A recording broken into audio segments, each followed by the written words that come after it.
لفظ جب بھی آتا ہے نا تو مجھے ایک دیہاتی عربی کی بات یاد آتی ہے.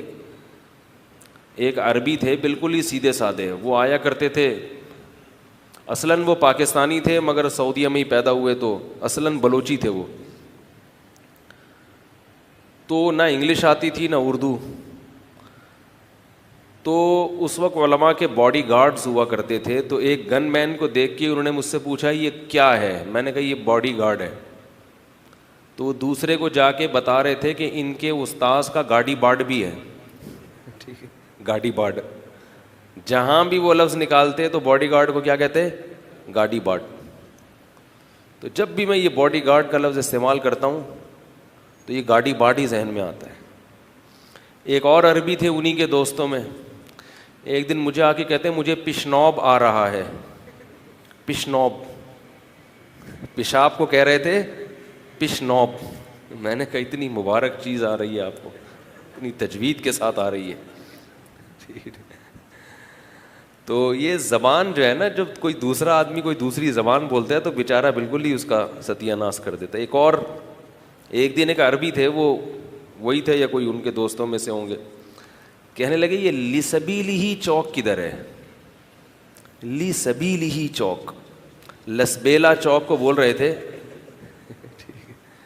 لسبیلہی چوک, لسبیلا چوک کو پڑھ کیا رہے تھے, لسبیلہی چوک. میں نے کہا لسبیلہی چوک ہمارے یہاں نہیں ہوتا, لسبیلا چوک. اور اپنا بھی سنا دوں پھر چلتا ہوں بیان, زیادہ نہیں کھینچوں گا اس بات کو. میں جب عربی گرامر پڑھ رہا تھا تو ہم سارا دن بیٹھ کے صرف کی گردانیں یاد کرتے تھے.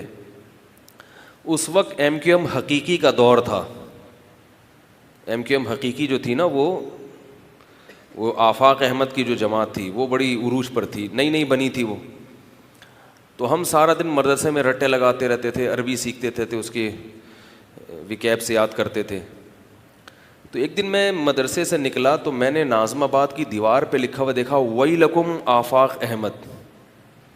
عربی میں ویلکم, قرآن میں ہے نا ویلن یا ویلکم, تو یہ عربی میں بہت کامن لفظ ہے. ویلکم کا معنی تم تباہ ہو جاؤ. تو میں نے کہا یہ کس نے لکھا ہے ویلکم آفاق احمد, تم تباہ ہو جاؤ آفاق احمد. پھر کسی نے بتایا کہ ویلکم نہیں ہے, ویلکم لکھا ہوا ہے.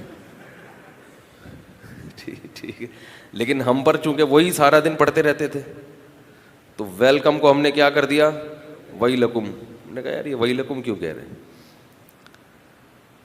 جس کے ذہن میں جو چیز ہوتی ہے نا, تو ہم تو عربی ذہن, ہمارے دماغ میں عربی گھسی ہوئی تھی. اسی سے ایک واقعہ ہے کہ ایک بزرگ جو تھے نا گھر میں بیٹھے ہوئے تھے, تو ایک ککڑیاں بیچنے والا ہے, جو کھیرے اور ککڑی ہے اس کو عربی میں خیار کہا جاتا ہے, خیار. لیکن یہ خیار یہ خیر کی جمع بھی ہے, خیر نیکی کو کہتے ہیں, خیار اس کی جمع آتی ہے. اور خیار ککڑی کو بھی کہتے ہیں, ککڑی. تو وہ ٹھیلے والا بیچ رہا تھا 10 خیار بربیۃ, 10 ککڑیاں 1 روپے میں.